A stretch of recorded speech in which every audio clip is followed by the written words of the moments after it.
என்ன கேட்குறாங்கன்னா, இஸ்லாத்தை ஏற்றுக்கிட்டவங்க தெரிஞ்சவங்க ஃபாலோ பண்ணணும். அதை ஃபாலோ பண்ணாதவங்களுக்கு எல்லாம் கேள்வி கேட்பான், தண்டனை கொடுப்பான், அப்படியெல்லாம் இஸ்லாம் சொல்லுது. இஸ்லாம்னா என்னன்னே தெரியாத மக்கள் இருப்பாங்கல்ல, அப்போ அவங்களையும் தண்டிப்பாங்க. அவங்களுக்கு தெரியவே இல்லையே, யாருமே போய் சொல்லலை. அந்த மாதிரி ஊரில் உள்ளவங்களுக்கெல்லாம் என்ன நிலைமைன்னு கேட்குறாங்க. இது மாதிரி ஆட்கள் இருக்கிறாங்களா இன்னைக்கு உலகத்துலனா? இருக்கிறாங்க. சில மலைவாழ் மக்களை எல்லாம் நீங்க பாத்தீங்கன்னா அவங்களுக்கும் இந்த நகரத்துக்கு எந்த தொடர்புமே இல்லாம பழங்குடியின மக்களாக அப்படியே காலகாலமா அந்த ஊர்ல விளையக்கூடிய பொருட்களை எடுத்து சாப்பிடுவாங்க, மிருகங்களை அடிச்சு வேட்டையாடி சாப்பிடுவாங்க. அதோட முடிஞ்சு போயிடுச்சு. அதை தாண்டி அவங்களுக்கு வேற எந்த வாழ்க்கை முறை ஒண்ணுமே கிடையாது. இன்னைக்கு நாம பாக்குற இந்த சொகுசான வாழ்க்கையை பத்தி எந்த அறிவுமே இல்லாம ஒரு கூட்டம் இன்னைக்கு வாழ்ந்துகிட்டே இருக்கிறாங்க. அப்படிப்பட்ட மனிதர்களும் இருக்கிறாங்க. அப்ப அவங்களுடைய மறுமை நிலையெல்லாம் என்ன அப்படின்னு கண்டிப்பா அல்லாஹ் நாம ஒரு விஷயத்துல தெளிவா நம்பணும். அல்லாஹ் அநியாயக்காரன் இல்லை. இன்னல்லாஹ் லா யதுலிம்.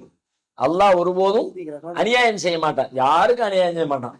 அப்ப அந்த வகையில நாம கரெக்டா சிந்திச்சு பார்த்தா இவர்களுடைய நீதியை அல்லாஹ் எப்படி வழங்குவான் என்பது சம்பந்தமாகவும் குர்ஆன்ல அல்லாஹ் நமக்கு விளக்கம் தர்றான். எப்படி தர்றான்?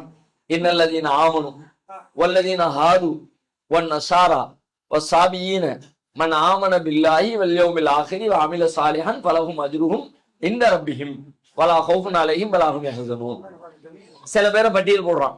யூதர்கள், கிறிஸ்தவர்கள், அப்படியே அதோட சேர்த்து சாபியீன்கள். இவங்க எல்லாருமே அல்லாஹ்வை நம்பின ஆட்களா இருந்தாங்கன்னா அவங்களுக்கு அல்லாஹ் மறுமையில கூலியை தயார் பண்ணி வச்சிருக்கிறான் என்று குர்ஆனுடைய ஒரு வசனம் சொல்கிறது.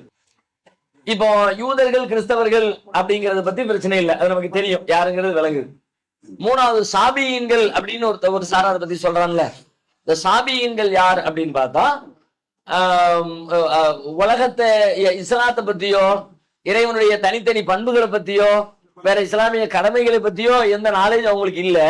ஆனா இயற்கையில் அல்லாஹ் எல்லா மனிதர்களுக்கும் மனுஷனா பிறந்த எல்லாத்துக்கும் கொடுத்திருக்கிற ஒரு இயல்பான ஒரு விஷயத்தை அவங்க நம்புவாங்க. இயல்பான விஷயம்னா என்ன?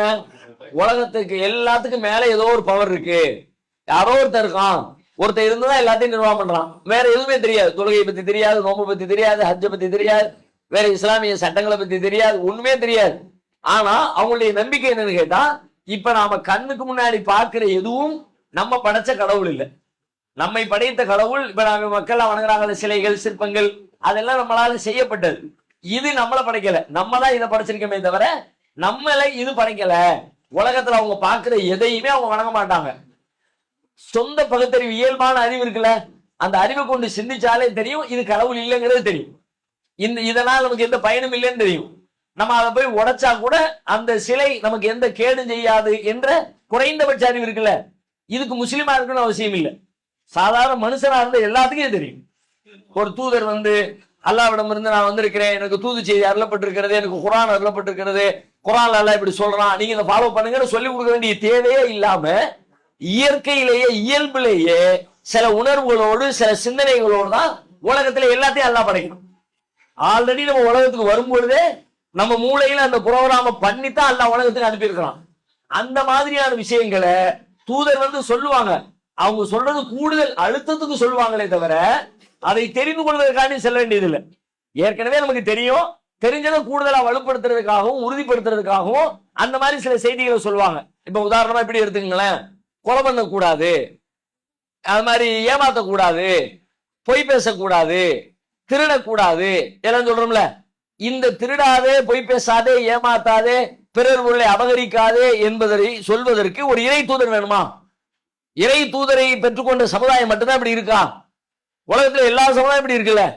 எல்லா சமுதாயத்திலையும் ஏமாத்துறவங்களும் இருக்கிறாங்க, ஏமாத்தாம நேரா நடக்கிறவங்களும் இருக்கிறாங்க, பொய் பேசுறவங்களும் இருக்கிறாங்க, பொய் பேசாதவங்களும் இருக்கிறாங்க. ஆனா எல்லா சமுதாயமும் எதை ஒத்துக்கிறதுன்னு கேட்டா, பொய் பேசக்கூடாது, ஏமாத்தக்கூடாது, திருடக்கூடாது, அநியாயமா யாரையும் கொலை பண்ணக்கூடாது, இதையெல்லாம் ஒத்துக்கிட்டோம்ல. இதை சொல்லுவதற்கு குர்ஆன் தான் சொல்லிக் கொடுக்கணும் அவசியம் இல்லை. குர்ஆனே இல்லாட்டியும் தெரியும், நபிகள் நாயகமே இல்லாட்டியும் தெரியும். எப்படி தெரியுது? ஆல்ரெடி நம்ம பிறக்கும் பொழுதே அல்லாஹ் என்ன பண்ணிட்டான், நம்ம மூளையில இதையெல்லாம் புரோகிராம செட் பண்ணி அனுப்பினான். இயல்பு வாழ்க்கைன்னு ஒண்ணு இருக்கு, அந்த இயல்பான விஷயங்கள் எல்லாமே மூளையில பதிவாகி வந்திருக்கிறது.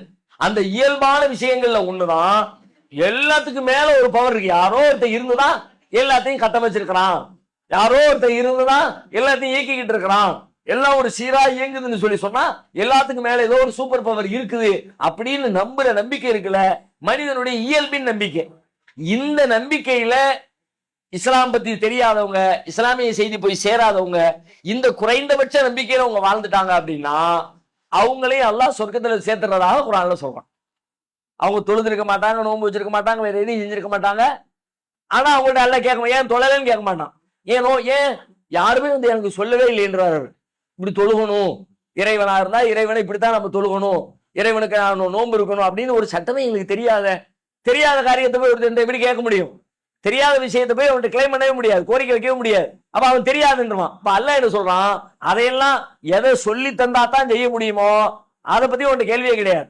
எதை சொல்லாமலே செய்ய முடியுமோ அதை பத்தி கேள்வி. எதை சொல்லாமலே செய்ய முடியும்?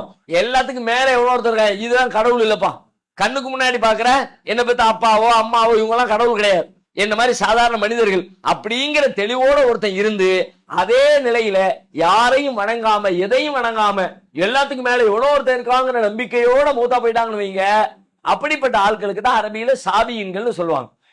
இந்த சாபியின்கள் நபி ஸல்லல்லாஹு அலைஹி வஸல்லம் அவங்க இஸ்லாத்தை சொல்றதுக்கு முன்னாடி ரசூலுல்லாவுக்கு அந்த ஊர்ல இருந்த பேர் என்னன்னு கேட்டா சாபிமா.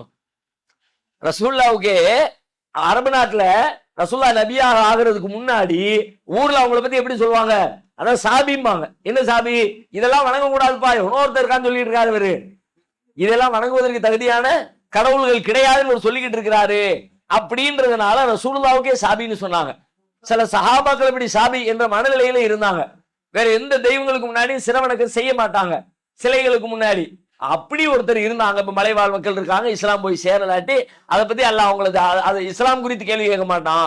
அவனுக்கு இயல்பாக அமைக்கப்பட்ட எல்லாத்துக்கும் மேல ஒருத்தர் அதை நம்பினியா, அதுல கரெக்டா இருந்தியா, அதுல உண்மையா இருந்தா ஓகே போ சொர்க்கத்துக்கு போ, அதுல உண்மையா இல்லாட்டி நரகத்துக்கு போ அப்படின்னு எல்லாம் மாத்தி விட்டோம்.